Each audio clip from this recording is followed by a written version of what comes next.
আসসালামু আলাইকুম এভরিওয়ান। আজকে হলো আমাদের সেবামূলক প্রতিষ্ঠানের বিশদ আয় বিবরণীর দ্বিতীয় ক্লাস। লাস্ট ক্লাসে আমরা সেবাকারী প্রতিষ্ঠান জিনিসটা কি এটা শিখেছি। সেবাকারী প্রতিষ্ঠানে এসএসসি এবং এইচএসসি তে কি কি ধরনের আয়ের প্রবলেম আসতে পারে সেগুলো আমরা দেখার চেষ্টা করেছি। একদম সবগুলা তো এক ক্লাসে আলোচনা করা সম্ভব না, মোটামুটি ভাবে যেগুলো আসে সেগুলো আলোচনা করার চেষ্টা করেছি। তো আজকের সেশন হলো আমাদের সেবাকারী প্রতিষ্ঠানের বিশদ আয় বিবরণীর ব্যয় সমূহতে কি কি ধরনের প্রবলেম আসতে পারে আমি এগুলোকে একটু আলোচনা করার চেষ্টা করব। ব্যয় সমূহ, ঠিক আছে? তাহলে আজকের ক্লাসটা মেইনলি ফোকাস ব্যয়ের উপর।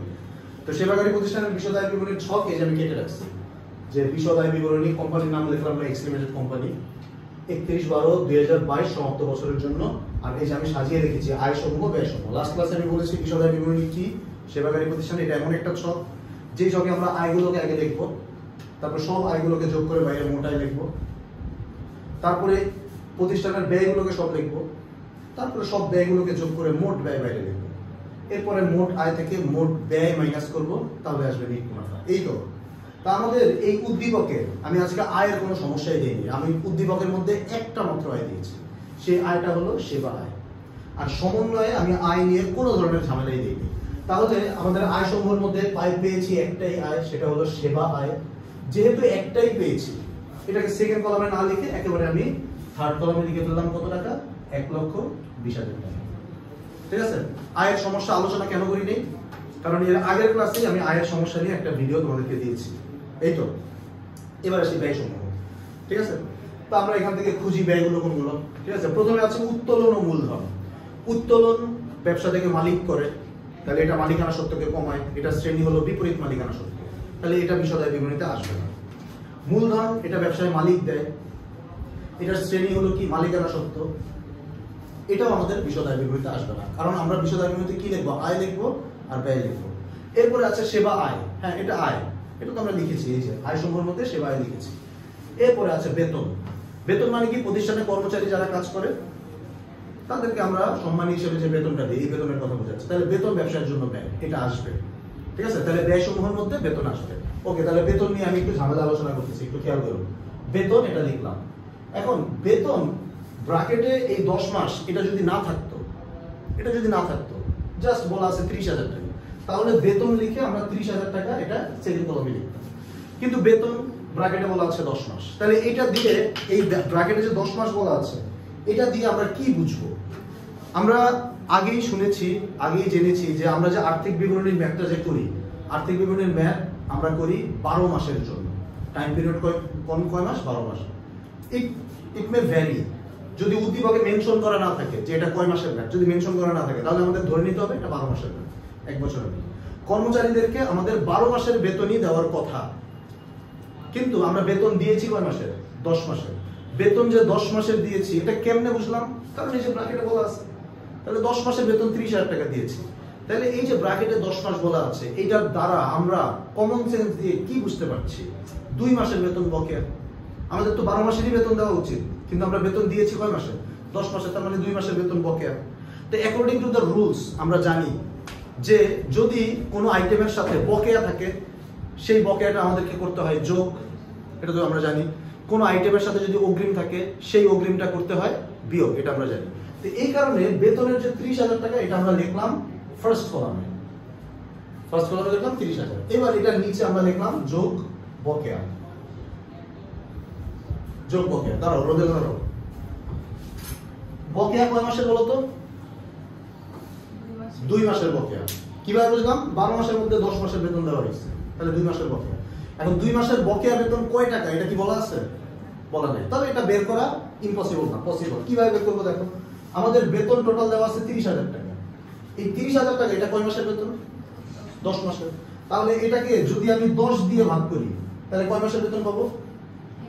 1 মাসের। 30,000 টাকাকে যদি আমি 10 দিয়ে ভাগ করি তাহলে 1 মাসের বেতন পাবো। কিন্তু বকেয়া কি 1 মাসের? বকেয়া কয় মাসের?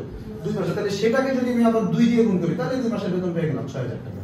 এবার এটার সাথে এটা যোগ করে বাইরে কত আসলো? 36,000 টাকা। বুঝে গেছে আমার কথা? আমরা জানি বকেয়া যোগ করে, তাহলে বকেয়া এইভাবে বের করে তারপর আমরা যোগ করে বাইরে লিখে দিলাম। ঠিক আছে?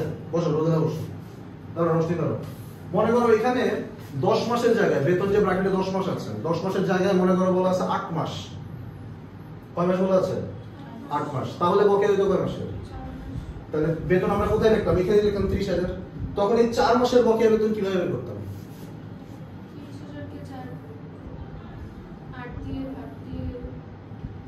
4 দিয়ে গুণ করতাম। 30,000 টাকা তখন 8 মাসের বেতন, তাহলে 8 দিয়ে ভাগ করলে 1 মাসেরটা আসতো, আর 4 দিয়ে গুণ করলে 4 মাসেরটা চলে আসবে। এগুলা ভুল করলে আসলে কিছু বলার নেই, আসলে এগুলো ভুল করা যাবে না।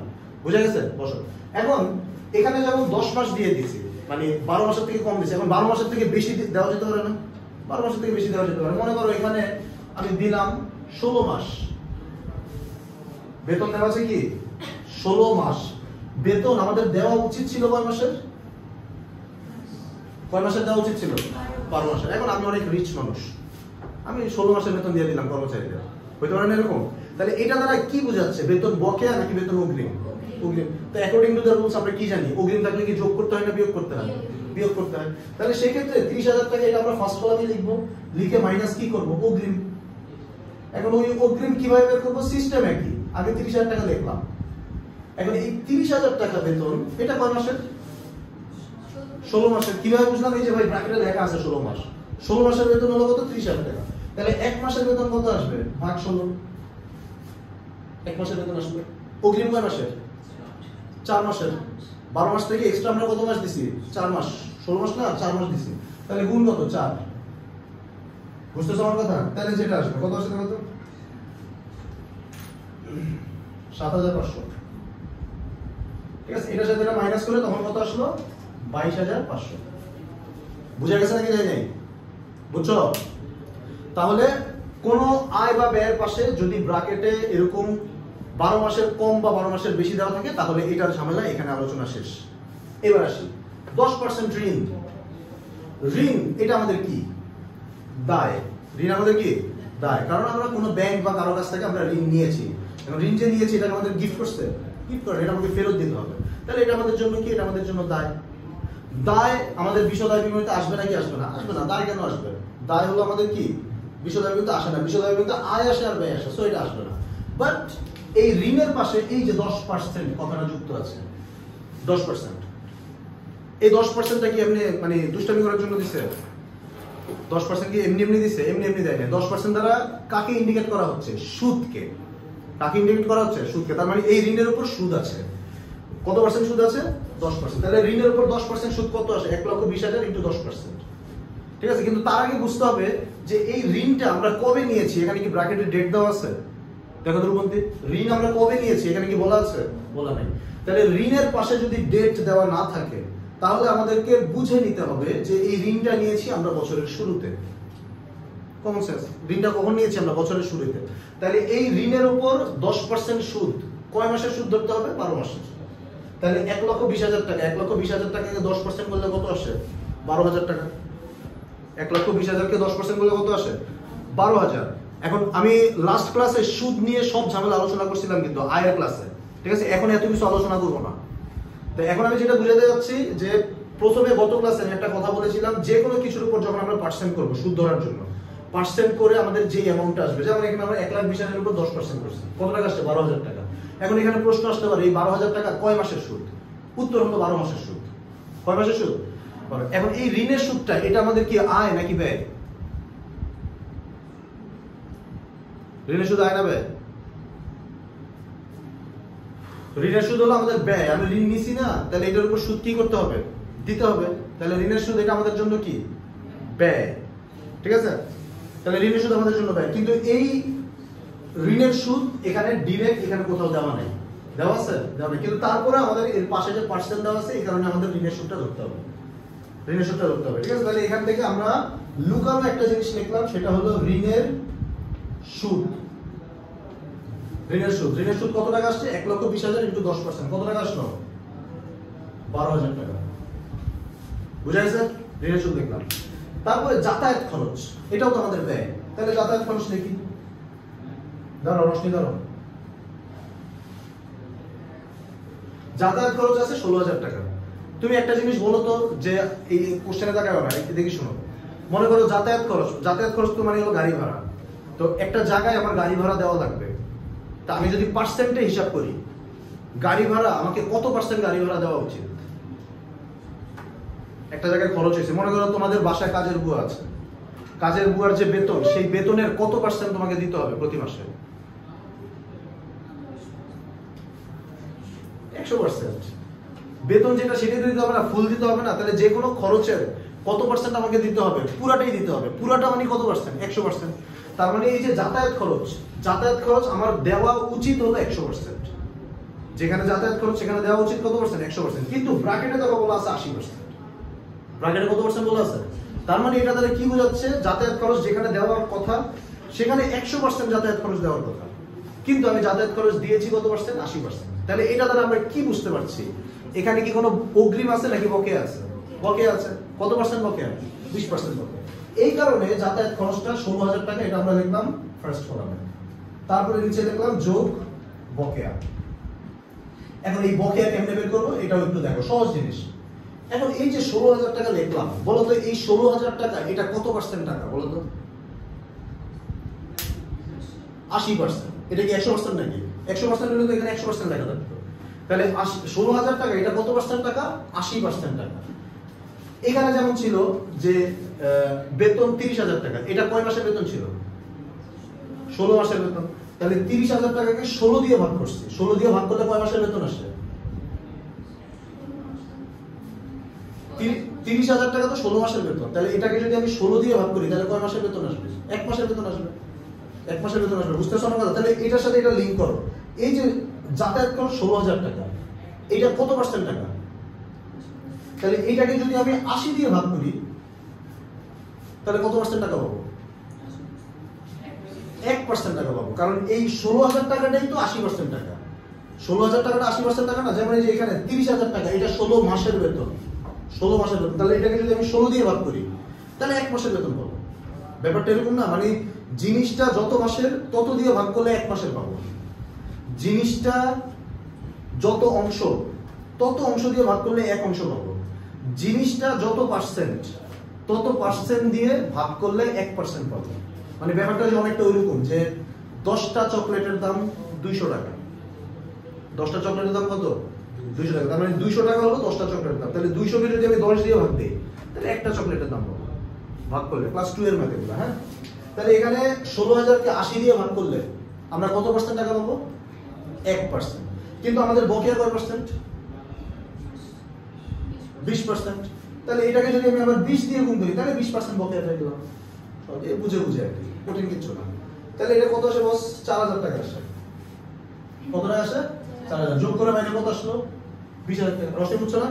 আচ্ছা, এখন এখানে 80% যে ব্র্যাকেটে বলা আছে, 80% এর জায়গায় এরকম হইতে পারে না? মনে করো ব্র্যাকেটে বলা আছে 150%। এটা লিখলাম না আমি। হ্যাঁ, বলা আছে কত পার্সেন্ট? 150। কিন্তু যাতায়াত খরচ আমার দেওয়া উচিত ছিল কত পার্সেন্ট? 100%। কিন্তু আমরা দিছি কত পার্সেন্ট? 150%। তাহলে সেক্ষেত্রে যাতায়াত খরচ কি বকেয়া বোঝাচ্ছে না অগ্রিম বোঝাচ্ছে? অগ্রিম। তখন আমরা যাতায়াত খরচ 16,000 টাকা ফার্স্ট কলামে লিখতাম, আর নিচে কি লিখতাম? মাইনাস অগ্রিম। নিচে লিখতাম কি? মাইনাস অগ্রিম। তখন অগ্রিমটা কিভাবে বের করতাম বলো তো? 16,000 কে আগে কি করবো? ভাগ করবো, তাহলে 1% আসবে। হ্যাঁ, তারপর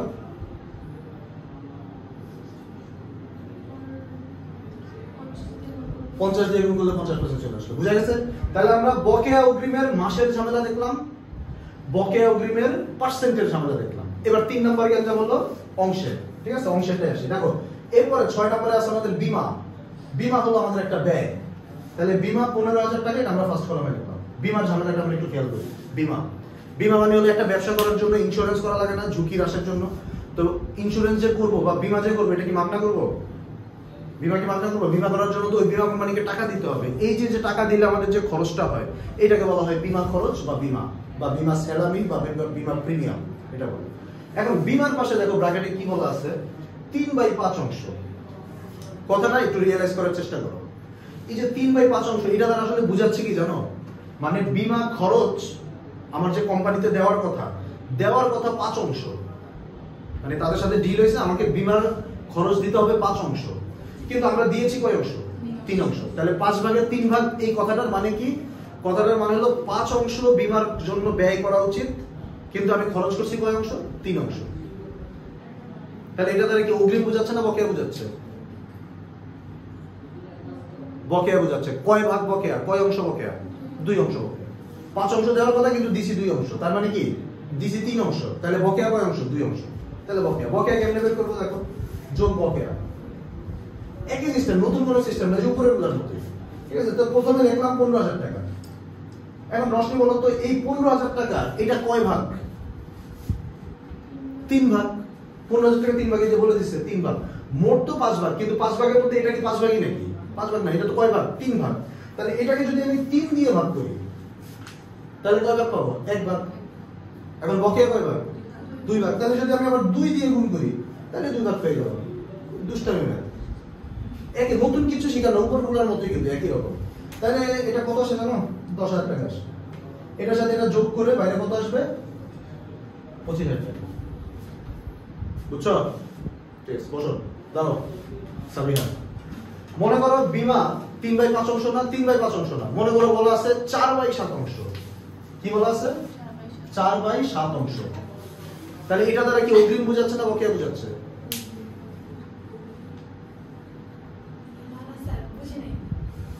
বিমা ব্র্যাকেটে বলা আছে 4/7 অংশ, উপরে 4 নিচে 7 অংশ। এটা দ্বারা কি বোঝাচ্ছে? অগ্রিম বোঝাচ্ছে না বকেয়া বোঝাচ্ছে? বকেয়া বোঝাচ্ছে। কয় ভাগ বকেয়া? 3 ভাগ বকেয়া। মানে 7 ভাগের 7 ভাগ দেওয়ার কথা, কিন্তু আমরা দিছি 4 ভাগ। তাহলে বকেয়া কয় ভাগ? 3 ভাগ। তাহলে এখানে বকেয়া লিখতাম। এই বকেয়া কেমনে বের করতাম বলতো? 15,000 কে কত দিয়ে ভাগ করতাম? 4 দিয়ে ভাগ করতাম, কারণ 15,000 টাকা হলো 4 ভাগ টাকা, 4 দিয়ে ভাগ করলে 1 ভাগ আসবে। আর গুণ করতাম কত দিয়ে? 3 দিয়ে। That's it. এই বুঝছো? গুড, বসো। আচ্ছা, এরপরে আসি অগ্রিম ভাড়া। অগ্রিম ভাড়া ডেবিট পাশে আছে, মানে অগ্রিম ভাড়া দিছি। অগ্রিম ভাড়া ধরো, এসে ধরো অগ্রিম ভাড়া 24,000 টাকা। অগ্রিম ভাড়া আমরা দিয়ে দিছি, বলো এটা আমাদের কি? সম্পদ। এটা আমাদের কেন ব্যয় না? এগুলো লাস্ট ক্লাসে আলোচনা করছিলাম আমি। ঠিক আছে, অগ্রিম ভাড়া তো আমরা দিছি, বাড়িওয়ালাকে অগ্রিম ভাড়া দিয়ে দিছি, এটা আমাদের কেন ব্যয় না? সেবা বাইরে। একটা জিনিস আয় কিনা বা একটা জিনিস ব্যয় কিনা, এটা কি টাকার সাথে সম্পৃক্ত না? এগুলো নিয়ে অনেক চিন্তা ভাবনা করছি। এটা কিসের সাথে সম্পৃক্ত? সেবার সাথে। অগ্রিম ভাড়া আমি দিছি, but I have not got the service, that is it would not be called expense. এটাকে ব্যয় বলা যাবে না। কেন ব্যয় বলা যাবে না? কারণ সেবা পাইনি। যাই হোক, এটা তাড়াহুড়ো করে বলতেছি। তাহলে অগ্রিম ভাড়া সম্পদ, এটা কি আমাদের বিশদায় বিবৃতিতে আসবে? না, আসবে না। বাট এই অগ্রিম ভাড়া যদি মেয়াদ উত্তীর্ণ হয়ে যায়, অগ্রিম ভাড়ার যদি মেয়াদ উত্তীর্ণ হয়ে যায়, হতে পারে না উত্তীর্ণ? মনে করো আমার এই রুমের বাড়িওয়ালা, শুনো, এই রুমের বাড়িওয়ালাকে আমি মনে করো প্রতি মাসে 2,000 টাকা করে দিই। এখন তাকে 24,000 টাকা ভাড়া অগ্রিম দিয়ে দিচ্ছি, মানে আগামী 12 মাসের ভাড়া অগ্রিম দিয়ে দিচ্ছি। ঠিক আছে, তাহলে এটা কি আমার সম্পদ নাকি এটা আমার ব্যয়?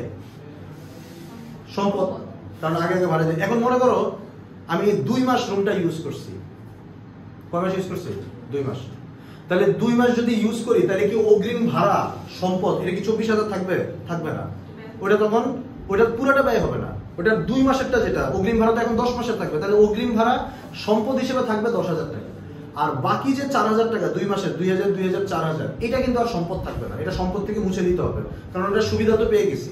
আর যেহেতু সুবিধা পেয়ে গেছি, এই জন্য এটা সম্পদ না, এটা কি হবে? তখন ব্যয় হবে।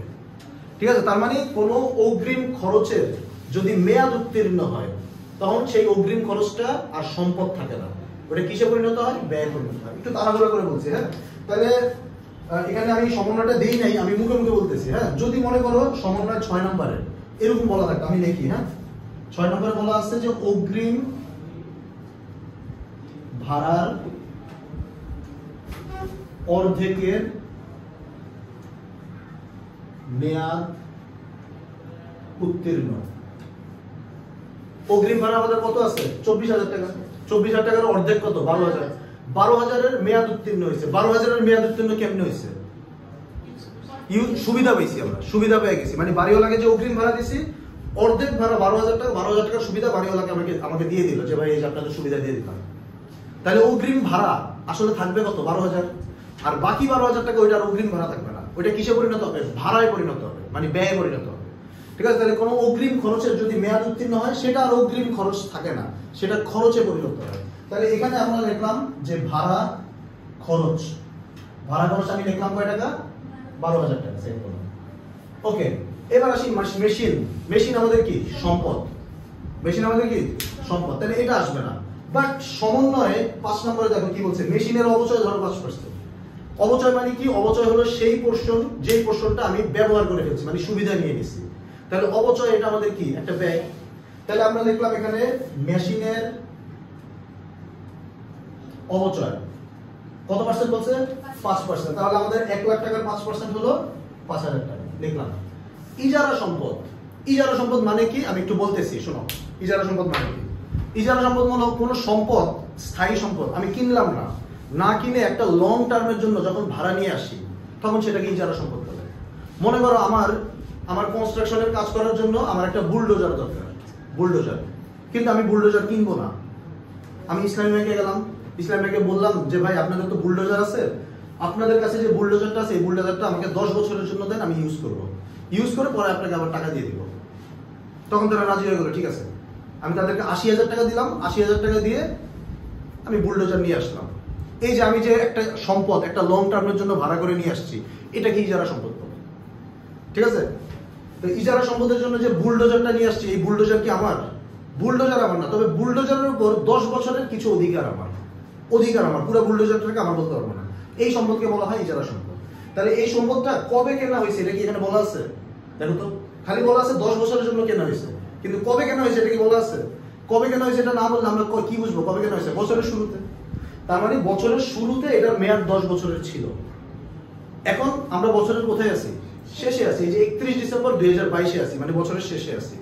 তাহলে বছরের শেষে যে আসলাম, এখন ম্যাথ করতে বসছি, এখন যদি আমি বলি যে আমার ইজারা সম্পদ আছে 10 বছরের জন্য, এই বলাটা কি সত্য কথা বলা হবে না মিথ্যা কথা? মিথ্যা কথা হবে। এখন তো আর 10 বছরের নাই। তাহলে এখন আমাকে বলতে হবে যে ইজারা সম্পদ যে 80,000, এই 80,000 টাকা ইজারা সম্পদ দুইটা ভাগে বিভক্ত হয়েছে। একটা ভাগে আছে 9 বছর, যেটা এখনো সম্পদ হিসেবে আছে। ইজারা সম্পদ তো টোটাল 10 বছর, 10 বছরের মধ্যে একটা ভাগে গেল 9 বছরের ইজারা সম্পদ, ওইটা এখনো সম্পদ হিসেবে আছে। আর একটা ভাগ হলো 1 বছর, ওইটা আমাদের আগে সম্পদ ছিল, কিন্তু ওইটা আমরা এই পুরো 1 বছর ব্যবহার করছি, পুরো 1 বছর আমরা ব্যবহার করছি। এইটাকে বলা হয় ইজারা সম্পদের আরেকটা অংশ। তাহলে ইজারা সম্পদের দুইটা অংশ, একটা অংশ হলো যেই অংশটা আমরা এখন ইউজ করি নাই, আরেকটা অংশ যেই অংশ আমরা ইউজ করছি। যেই অংশটা ইউজ করি নাই সেটা এখনো সম্পদ, আর যেই অংশটা ইউজ করছি ওইটাকে এখনো সম্পদ বলা যাবে, ওইটা তো ইউজ করে ফেলছি, ওইটা হলো আমাদের ব্যয়। আর এই ব্যয়টাকে অ্যাকাউন্টিং এর ভাষায় বলে ইজারা সম্পদের অবলোপন, রাইট অফ লিজহোল্ড প্রপার্টি অথবা অ্যামোর্টাইজেশন অফ লিজহোল্ড প্রপার্টি। বুঝা গেছে আমার কথা? ইজারা সম্পদের অবলোপন। তাহলে ইজারা সম্পদ এইটা আমাদের বিশদায় বিবরণীতে আসবে? উত্তর হলো না। তবে ইজারা সম্পত্তির যেই অংশটুকু আমরা খরচ করে ফেলছি বা ব্যবহার করে ফেলছি, ওই অংশটুকু আমরা ব্যয়ের পাশে লিখবো, কিন্তু ইজারা সম্পদ নামে লিখবো না। কি নামে লিখবো? ইজারা সম্পদের অবলোপন নামে লিখবো। বুঝা গেছে? তাহলে এখানে দেখি ইজারা সম্পদের অবলোপন সংক্ষেপে লিখলাম। হ্যাঁ, অবলোপন কয় বছরেরটা হবে? 1 বছরেরটা হবে। তাহলে ইজারা সম্পদ তো 80,000, 80,000 টাকা কয় বছরের? 10 বছরের। তাহলে 1 বছরের কত হবে? 80,000 ভাগ 10, তাহলে কয় টাকা আসে? 8,000 টাকা। এটা গেল। হ্যাঁ, এবার আসি কুরিন নিয়ে কথা বলি। হ্যাঁ, কুরিন মানে কি? কুরিন এই কথাটার মানে হলো প্রাপ্য হিসাবের মধ্যে বা দেনাদারের মধ্যে যেই দেনাদার একটু দুষ্টু, আমার টাকা মেরে দিছে, মেরে ভেঙে গেছে, তো টাকা পয়সা যদি আমার মেরে ভেঙে যায়, এটা কি আমার জন্য একটা লস না? এই লসকে অ্যাকাউন্টিং এর ভাষায় বলে কুরিন। কি বলে? কুরিন বলে। তাহলে কুরিন আমাদের একটা লস, আর লসকে আমরা কি বলবো? আয় বলবো না ব্যয় বলবো? ব্যয় বলবো। তাহলে কুরিন এখানে আছে 8,000। সমন্বয়ে আমাদের 3 নম্বরে দেখো কি বলছে, দেনাদারের 5,000 টাকা দেউলিয়া হলো। দেউলিয়া এই কথাটার মানে হলো নিঃস্ব হয়ে যাওয়া। কি হয়ে যাওয়া? নিঃস্ব। একটা লোকের কাছে আমি 5,000 টাকা পাই, এই ব্যাটার নামে আমি মনে করো মামলা করছি যে সে আমার 5,000 টাকা দেয় না। পরে সে মামলা মোকদ্দমায় জড়ালো, আদালতের কাঠগড়ায় দাঁড়ালো। দাঁড়ানোর পর মনে করো সম্মানিত যে জাজ, উনি প্রমাণ করলো যে এই লোকের কাছে আসলে ফুটাকড়ি কিচ্ছু নাই। তখন আদালত তাকে ঘোষণা করলো যে এই লোক দেউলিয়া, এই লোকের কাছে যা পান এগুলো মাফ করে দেন, আল্লাহ নেই। এটাকে বলা হয় দেউলিয়া, নিঃস্ব হয়ে যাওয়া। ইংলিশে এটাকে বলে ব্যাংক্রাফট। ঠিক আছে? তাহলে এই ব্যাটা যে নিঃস্ব হয়ে গেছে 5,000 টাকা, এই ব্যাটার কাছ থেকে এই টাকাটা কি আর পাবো? পাবো না। তাহলে এটা আমাদের কি নতুন কুরিন? এটা আমাদের কি নতুন? অলরেডি আমাদের আগে কুরিন আছে কত? 8,000, মানে আগে মানুষ মেরে দিছে 8,000, এখন নতুন করে আরেকজন মানুষ মারছে 5,000, তাহলে মোট কুরিন কত হলো? 13,000। দুটোটাই কি আমাদের ব্যয় না? তাহলে দেখো কি লিখতেছি, প্রথমে দেখবো কুরিন। কুরিন লিখবো কত 8000, ওই যে রেও মিলে যে কুরিন আছে। এরপর আমি কি লিখবো যোগ নতুন কুরিন, নতুন কুরিন কত 5000। তাহলে মোট কুরিন কত হলো বন্ধু 13000, লস হলো 13000, মানে আগে অলরেডি একজন মারছে 8000, এখন নতুন করে এক বেটা আবার টাকা মেরে দিছে 5000, তাহলে টোটাল মারলো কত আমার 13000। এখন দেখো রেও মিলের মধ্যে আরেকটা আইটেম দেওয়া আছে কুরিন সঞ্চিতি। কুরিন সঞ্চিতি মানে কি আমি একটু বলতেছি। মনে করো আমার ব্যবসায় দুমদাম যদি মানুষ টাকা মেরে দেয়, তাহলে এটা আমার জন্য কি ভালো না খারাপ? খারাপ। দুমদাম করে টাকা মেরে দিলে দেখা যায় অনেক সময় এরকম হয় যে আমি একটা প্ল্যান করে রাখছি, এই টাকা পেয়ে আমি একটা কাজ করবো, ওই প্ল্যান তখন বিঘ্ন ঘটে, এটা একটা সমস্যা না? এই জন্য ব্যবসা অনেক সময় এরকম করে, ব্যবসায়ের যে আয় বা ব্যবসায়ের যে মুনাফা, ব্যবসায়ের মুনাফা থেকে কিছু অংশ আলাদা করে রেখে দেয়, আলাদা করে রেখে দেয়, এটার নাম দেয় কুরিন সঞ্চিতি। এটা কেন তৈরি করে? ভবিষ্যতে কেউ যদি টাকা মারে, কুরিন যদি হয়, তাহলে কুরিন নামক যেই লসটা হবে, ওই লসটাকে এই কুরিন সঞ্চিতি দিয়ে ট্যাকেল করা হবে। বুঝা গেছে? মানে এটা একটা ভবিষ্যৎ ব্যবস্থা, ভবিষ্যৎ ব্যবস্থা হিসেবে আমি জমায় রাখছি।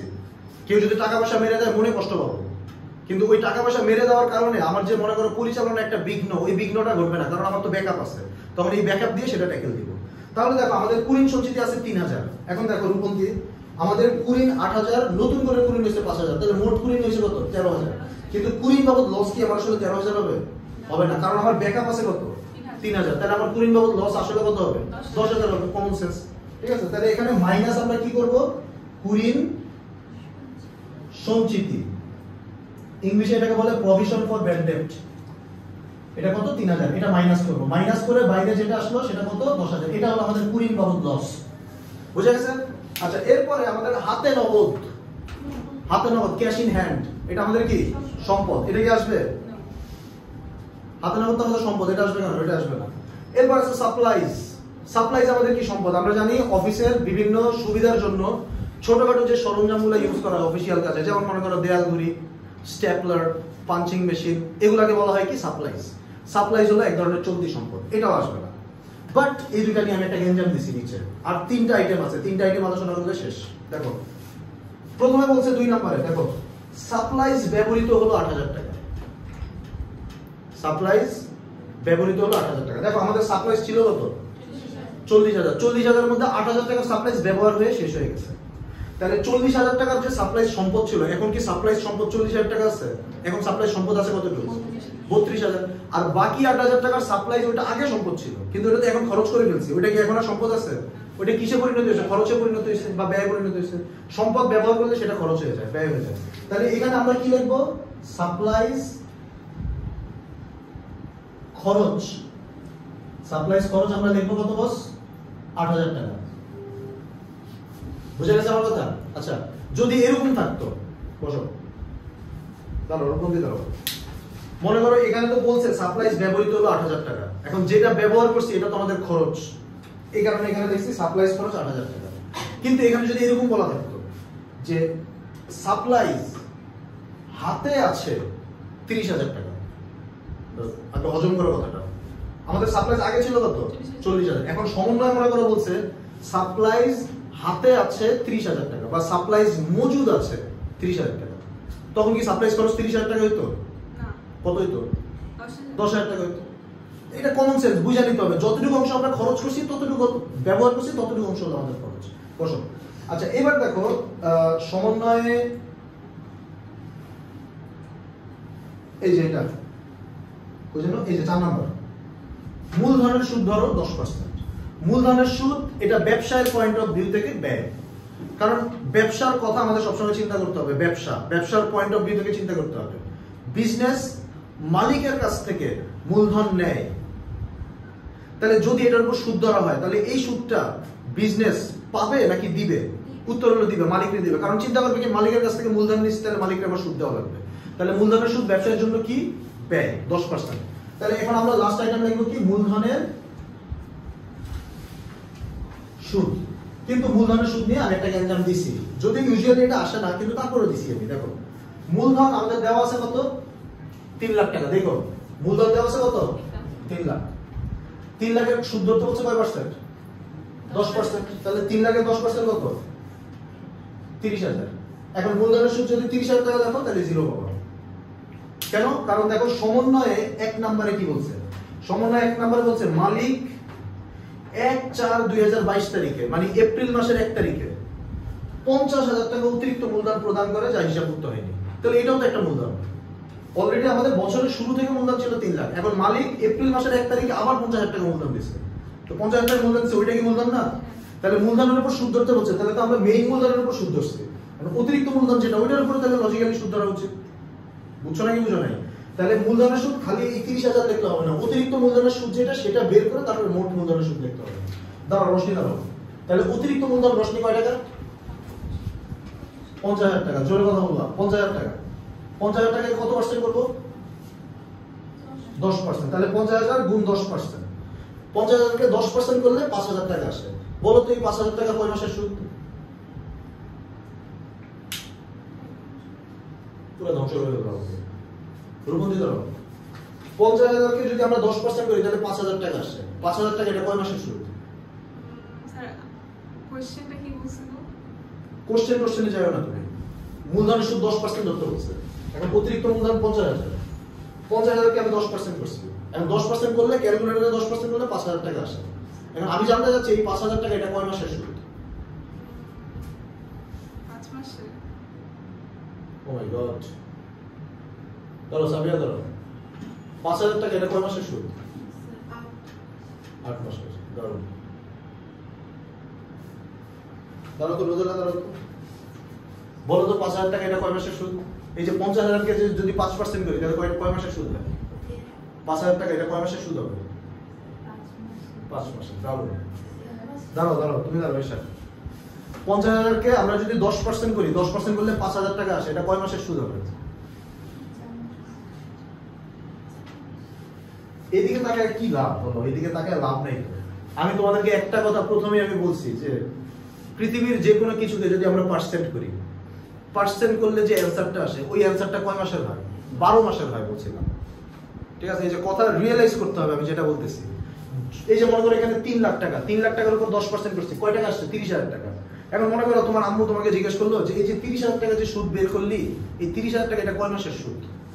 তখন উত্তর কি হবে? 12 মাসের। যে কোনো কিছুকে পার্সেন্ট করলে 12 মাসের সুদ আসে। এই যে 50,000 টাকা, 50,000 টাকা থেকে 10% করলাম, 10% করলে কয় মাসের সুদ আসে? উত্তর 12 মাসের সুদ। যে কোনো কিছুকে পার্সেন্ট করলে 12 মাসের সুদ আসে। এখন এই 3 লাখ টাকা মূলধন, এটা তো মেইন মূলধন। আমরা এই মেইন মূলধনটা ইউজ করছি বছরের শুরু থেকে, কারণ এখানে ডেট দেওয়া নেই, তাহলে বছরের শুরু থেকে এটার উপর 12 মাসের সুদ, ঠিক আছে। কিন্তু এই যে অতিরিক্ত মূলধন 50,000 ইনটু 10%, অতিরিক্ত মূলধনটা কি আমাদের বছরের শুরুতে আসছে? না, অতিরিক্ত মূলধনটা কবে আসছে? 1/4/2022। তাহলে অতিরিক্ত মূলধনটা আমরা ইউজ করছি কয় মাস? দেখো, April, May, June, July, August, September, October, November, December, 9 মাস ইউজ করছি। কয় মাস ইউজ করছি? 9 মাস। তাহলে এই যে 50,000 কে 10% করলে তো 5,000 টাকা আসে, এটা কয় মাসের সুদ? এটা 12 মাসের সুদ। কি বললাম? যে কোনো কিছু পার্সেন্ট করলে 12 মাসের সুদ আসে না? তাহলে 50,000 কে 10% করলে যে সুদটা আসে এটা কয় মাসের সুদ? 12 মাসের সুদ। কিন্তু এটার অতিরিক্ত মূলধনের উপর কি 12 মাসের সুদ লেখা যাবে? লেখা যাবে না। কেন লেখা যাবে না? কারণ অতিরিক্ত মূলধন ব্যবসা ইউজ করছে কয় মাস? 9 মাস। তাহলে এখন এই অতিরিক্ত মূলধনের সুদটা আমরা কিভাবে বের করব? তাহলে রোশনি বলো, এই 50,000 কে 10% করলে 5,000 টাকা আসে, এই 5,000 টাকা কয় মাসের সুদ? 12 মাসের। তাহলে এটাকে যদি আমি 12 দিয়ে ভাগ করি তাহলে কয় মাসের সুদ পাবো? 1 মাসের। আর যদি 9 দিয়ে গুণ করি তাহলে 9 মাসের সুদ পাবো। বুঝা যাচ্ছে নাকি যাচ্ছে না?